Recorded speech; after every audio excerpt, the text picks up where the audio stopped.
Voleva una moglie con 3 figli, mancava poche ore, tornava a casa. Quando volevo bene, cainate e cielo farate. Tutto contento che la punisciano, ma una telefonata mi ragazza diceva: Franco è in coma, non si è sentito buono. Io ho fatto e garava assai.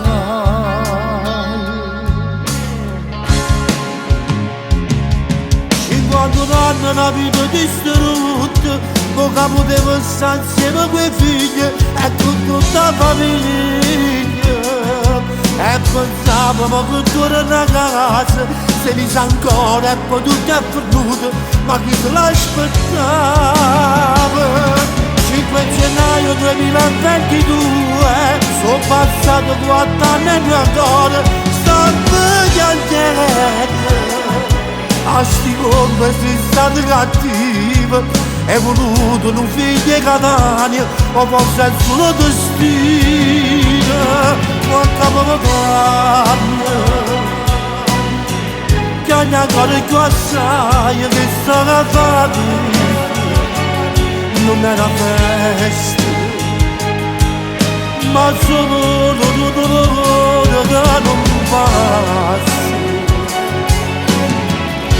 Come se perde la vita in quel cancello, un mal di testa fuori, dammi improvviso, chiamatelo tutto. Franco sta troppo male, Franco forse 50 anni una vita distrutta, poca potevo stare insieme con i figli e con tutta la famiglia. E pensavamo che torna a casa, se mi sa ancora e poi tutto è perduto, ma chi se l'aspettava? 5 gennaio 2022, sono passato 4 anni e ancora sto piangendo. A sti come sei stato cattivo, è voluto un figlio di Catania, o forse è il suo destino. Quanto avevo fatto, che ogni ancora più assai, che stava fatto, non era festa, ma solo dolore che non passa. No frate, è 2 ore che non si può andare a segnare. 5 gennaio 2022. Era nonna, era felice, era un uomo che si faceva pure bene.